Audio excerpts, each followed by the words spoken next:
সুপ্রিয় ভিউয়ার্স, আসসালামু আলাইকুম। আজকে আমি আপনাদের সাথে শেয়ার করব জলপাইয়ের বার্মিজ আচারের একটি রেসিপি। জলপাইয়ের আচারের এই রেসিপিটি তৈরি করার জন্য আগে থেকে আমি কিছু জলপাই নিয়ে নিয়েছি, আর জলপাইগুলোর বোটা ছাড়িয়ে পরিষ্কার ঠান্ডা পানি দিয়ে ভালো করে ধুয়ে পরিষ্কার করে নিয়েছি।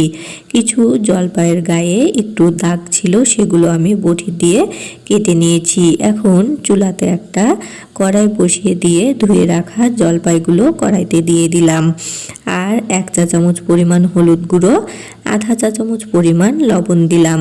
এরপর এখন আমি এই জলপাইগুলো সিদ্ধ হওয়ার জন্য কিছুটা পানি দিয়ে দিলাম। পানি দিয়ে আমি সমস্ত উপকরণ নেড়ে ভালো করে মিশিয়ে নিচ্ছি। এখন আমার এগুলো নেড়ে মিশানো হলো। এখন আমি ঢাকনা দিয়ে ঢেকে দিলাম। 5 মিনিট পর ঢাকনা উঠিয়ে এখন আমি জলপাইগুলোকে একটু নেড়ে দিচ্ছি। জলপাইয়ের এক পাশটা দেখুন কালারটা পরিবর্তন হয়ে এসেছে। এখন আমি নাড়াচাড়া করে আবারও ঢাকনা দিয়ে ঢেকে দিলাম। আরও 6 মিনিট পর ঢাকনা উঠিয়ে এখন আমি জলপাইগুলোকে একটু নাড়াচাড়া করে দিচ্ছি, আর চেক করে নিব জলপাইগুলো সিদ্ধ হয়েছে কিনা। আমার জলপাইগুলো একদম ভালোভাবে সিদ্ধ হয়ে গিয়েছে। এখন আমি এই জলপাইগুলোকে পানি ঝরিয়ে উঠিয়ে নিব।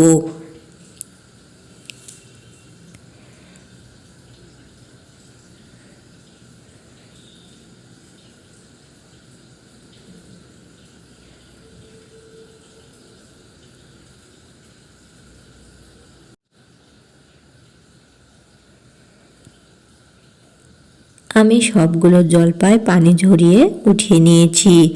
এখন এই জলপাইগুলোকে আমি থেতো করে নিব। আমি একটা ডাল ঘুটনি নিয়ে নিয়েছি, আর ডাল ঘুটনিটা দিয়ে এখন জলপাইগুলোকে থেতো করে নিচ্ছি। এই কাজটা আপনারা ব্লেন্ডারেও করতে পারেন।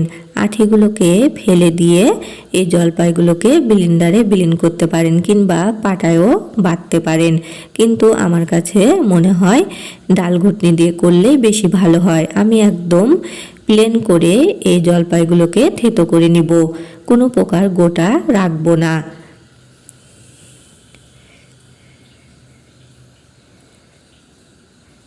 এখন আমি সবগুলো জলপাই একদম প্লেন করে থেতো করে নিয়েছি, কোনো প্রকার গোটা নেই।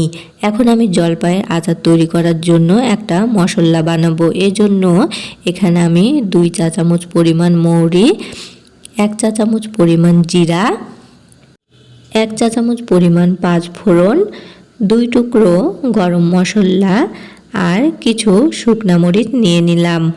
এরপর আমি চুলাতে একটা প্যান বসিয়ে দিয়ে চুলাটা অন করে দিলাম।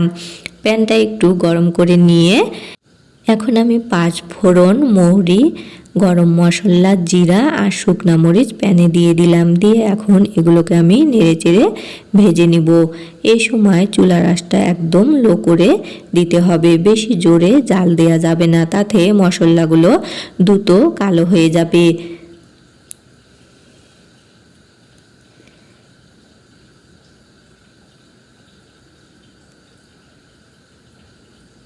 মশলাগুলো এখন আমার ভাজা হয়ে গিয়েছে।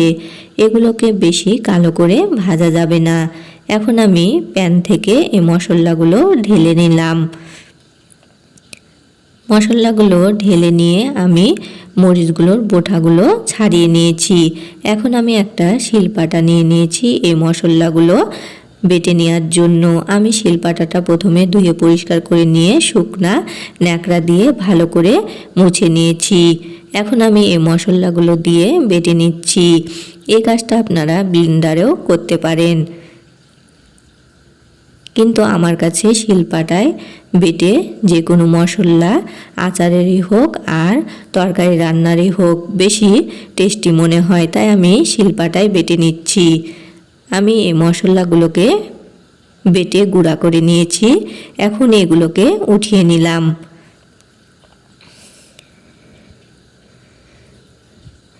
এগুলোকে উঠিয়ে নেওয়ার পর এখন আমি যে মরিচগুলো ভেজে নিয়েছিলাম সেগুলো বেটে নিচ্ছি।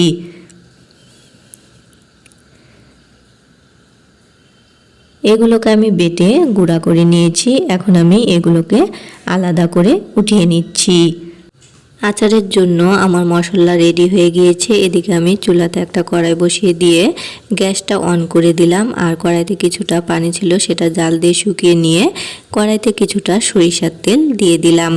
দিয়ে এখন আমি তেলটা গরম করে নিব। আচার তৈরির সময় অবশ্যই সরিষার তেল দিয়ে তৈরি করার চেষ্টা করবেন, তাতে স্বাদটা ভালো আসবে। এখন আমি কিছু রসুনকে কুচি করে কেটে রেখেছিলাম, সেগুলো দিয়ে দিলাম।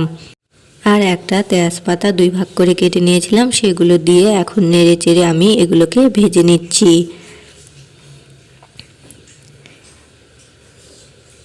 এগুলো কিছুক্ষণ ভাজার পর এখন আমি কিছু শুকনা মরিচ কেটে ছোট ছোট করে নিয়েছি, সেগুলো দিয়ে দিলাম। দিয়ে আবারও সমস্ত উপকরণ নেড়ে চেড়ে ভেজে নিচ্ছি। এখন আমি চেক করে নিব এগুলো ভাজা হয়েছে কিনা। রসুনগুলোর একটা সুন্দর কালার চলে এসেছে আর এগুলো ভাজা হয়ে গিয়েছে। এখন আমি যে জলপাইগুলো থেতো করে রেখেছিলাম সেগুলো দিয়ে দিলাম। আমি একেবারে সবগুলো জলপাই দিলাম না, আমি এখানে অর্ধেকটা দিলাম আর পরে অর্ধেকটা দিব, তাতে এই জলপাইগুলো নাড়তে সুবিধা হবে। এখন আমি এই জলপাইগুলোকে নেড়ে চেড়ে কিছুক্ষণ ভেজে নিচ্ছি। কিছুক্ষণ এগুলো ভাজার পর এখন আমি বাকি জলপাই থেতোগুলো দিয়ে দিলাম। দিয়ে সমস্ত উপকরণ আবারও খুব ভালো করে নেড়ে চেড়ে মিক্সড করে নিচ্ছি।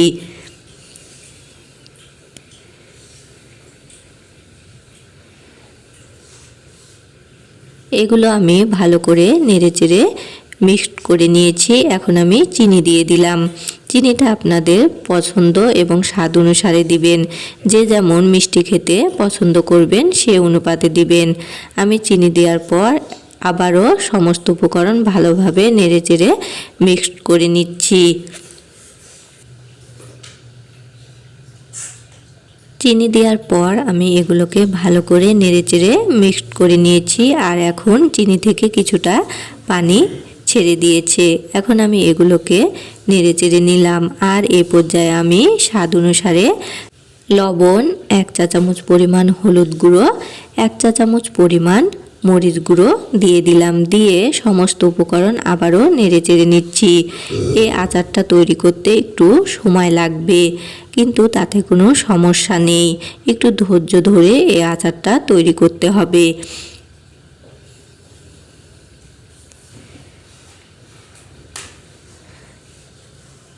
আর এই আচার তৈরির সময় এ পর্যায়ে আচারগুলোকে অনবরত নাড়তে হবে। আচারটা তৈরি করার সময় কোথাও যাওয়া যাবে না, তাতে পুড়ে লেগে যাবে। বেশ কিছুক্ষণ ধরে নাড়াচাড়ার পর আমার আচারটার কিছুটা কালার পরিবর্তন হয়েছে। এই পর্যায়ে আমি যে মশলাগুলো তৈরি করে নিয়েছিলাম সেগুলো থেকে অর্ধেকটা পরিমাণ দিয়ে দিলাম। দিয়ে এখন আমি এগুলোকে নেড়েচেড়ে ভালো করে মিশিয়ে নিচ্ছি। আমি বাকি মশলাগুলো আবারও পরে দিব।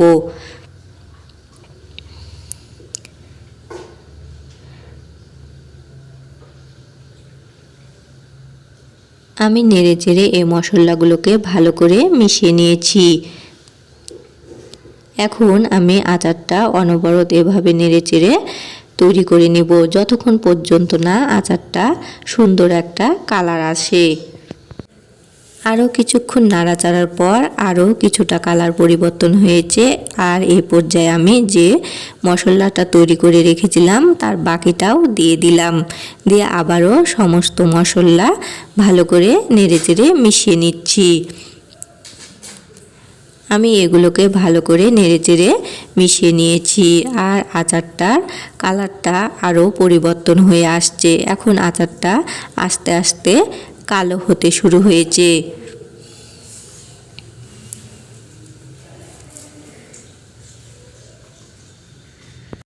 এখন আমি এই আচারগুলো ততক্ষণ পর্যন্তই নাড়ব যতক্ষণ পর্যন্ত না কড়াই থেকে আচারটা আলাদা হয়ে যায়। আমি আরও বেশ কিছুক্ষণ ধরে আচারগুলো নেড়েচেড়ে তৈরি করে নিয়েছি, আর আচারটা সুন্দরভাবে তৈরি হয়ে গিয়েছে, কালারটাও পরিবর্তন হয়ে গিয়েছে, আর কড়াই থেকে এই দেখুন আলাদা হয়ে যাচ্ছে। এখন আচারটা তৈরি হয়ে গিয়েছে। এখন আমি চুলা থেকে নামিয়ে একটা বোলে আচারটা উঠিয়ে নিয়েছি। এখন আমি এই আচারগুলো ঠান্ডা করে নিব। আমি আচারটা এখন ঠান্ডা করে নিয়েছি। এ পর্যায়ে এখন আমি এই আচারগুলোকে হাত দিয়ে এরকম করে গোল গোল বল শেপ দিয়ে তৈরি করে নিব। আপনারা চাইলে লম্বা করেও তৈরি করে এভাবে করে রাখতে পারেন। এই দেখুন আমি গোল করে বল শেপে এই আচারগুলোকে এভাবে করে তৈরি করে নিচ্ছি।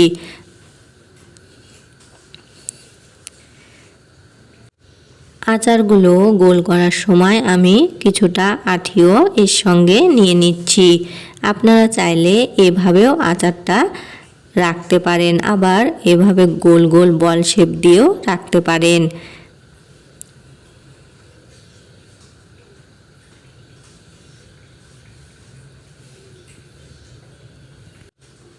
আমি সবগুলো আচারই একে একে গোল গোল শেপ দিয়ে তৈরি করে নিলাম। এই আচারগুলো এখন আপনি বয়মে রেখে সারা বছর সংরক্ষণ করে খেতে পারবেন, কোনো প্রকার নষ্ট হবে না। ভিডিওটি ভালো লাগলে অবশ্যই সবাই বেশি করে লাইক, কমেন্ট এবং শেয়ার করবেন। সবাই ভালো থাকবেন। আজ এই পর্যন্তই। আল্লাহ হাফেজ।